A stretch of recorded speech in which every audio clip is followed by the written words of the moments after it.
Yang terhormat Bapak-bapak, Ibu-ibu, salam Pancasila. Bapak-bapak, Ibu-ibu yang media video saya ini, tolong jangan lupa subscribe, like, dan di-share. Sifatnya gratis. Pada hari Kamis, tanggal 31 Maret tahun 2022 ini, saya akan mengomentari kata Dahlan Iskan, tidak ada kesalahan Dr. Terawan yang dipecat ketua IDI. Media perkembangan masalah pemecatan Dr. Terawan dari anggota Ikatan Dokter Indonesia, perbuatan yang memalukan Dr. Terawan yang tidak bersalah. Alasan pemecatan Dr. Terawan atas penemuan vaksin Nusantara, di mana hasil penelitiannya belum diselesaikan, sedangkan sudah ada yang menggunakan atau vaksin Nusantara, kata sudah dipromosikan, sehingga ketua IDI menganggap Dr. Terawan melanggar kode etik, sehingga dipecat Dr. Terawan dari keanggotaan IDI secara permanen, dalam arti tidak boleh lagi, selain tidak anggota IDI lagi, tidak boleh melakukan praktek kedokteran dalam memeriksa orang-orang yang sakit, dalam mengobati pasien. Menurut Dahlan Iskan, mantan Menteri BUMN, menyatakan bahwa Dr. Terawan tidak bersalah masalah ilmunya terkait DSA, masalah cuci otak untuk mencegah sakit stroke kepada seseorang.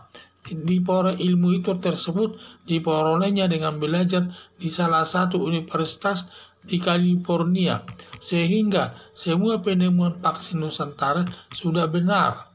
Sehingga ketua IDI memecat Dr. Terawan sebagai anggota IDI secara permanen yang merupakan hukuman. Berarti ketua IDI sama saja menghukum Dr. Terawan tanpa unsur kesalahan. Tindakan ketua IDI ini merupakan tindakan diktator yang melanggar hak asasi manusia.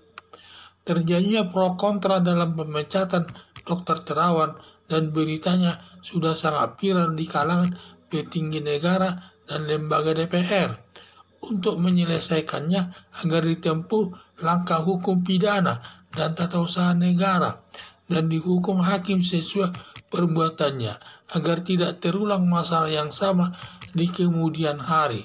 Antara lain, Dr. Terawan melaporkan atau mengadukan ketua IDI Muhammad Khairuddin ke polisi untuk ditangkap dan ditahan dan diproses sesuai hukum yang berlaku, melanggar pasal 310 KUHP yang ancamannya hukumannya 9 bulan dengan perbuatan mencemarkan nama baik Dr. Terawan tersebut.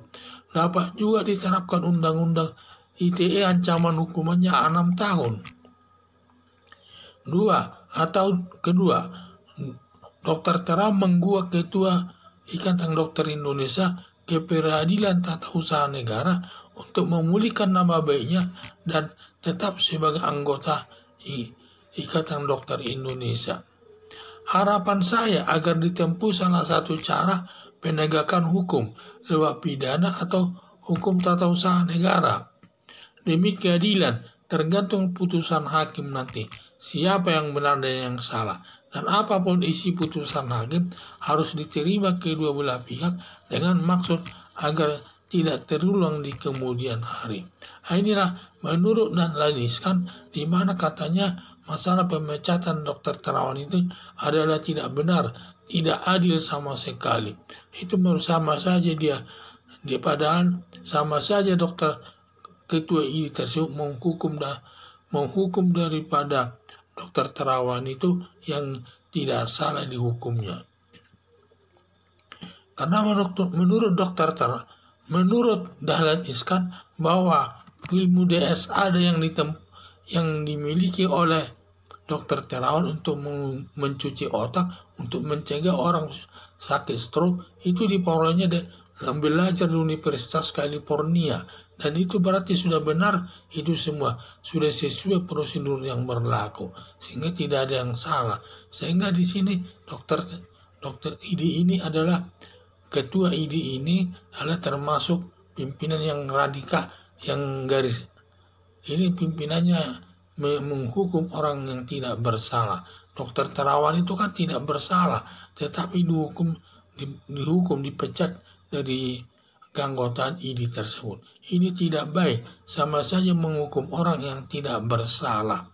Jadi ini perbuatan ini perlu dilaporkan ke aparat negara, di mana dapat daripada ribut-ribut nanti gonjang-ganjing tengah masyarakat, lebih baik diselesaikan lewat jalur hukum.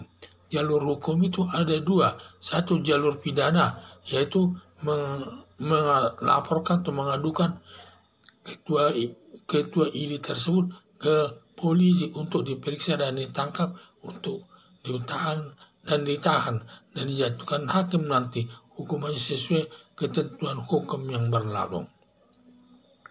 Atau langkah kedua, Dokter Terawan menggugat ketua ID ke peradilan tata usaha negara untuk memulihkan nama baiknya dan tetap sebagai anggota ID. Jadi harapan saya agar ditempuh salah satu cara penegakan hukum lewat pidana atau hukum tata usaha negara. Demi keadilan tergantung putusan hakim siapa yang benar dan yang salah. Dan apapun isi putusan hakim harus diterima kedua belah pihak dengan maksud agar tidak terulang di kemudian hari. Sekian dan terima kasih.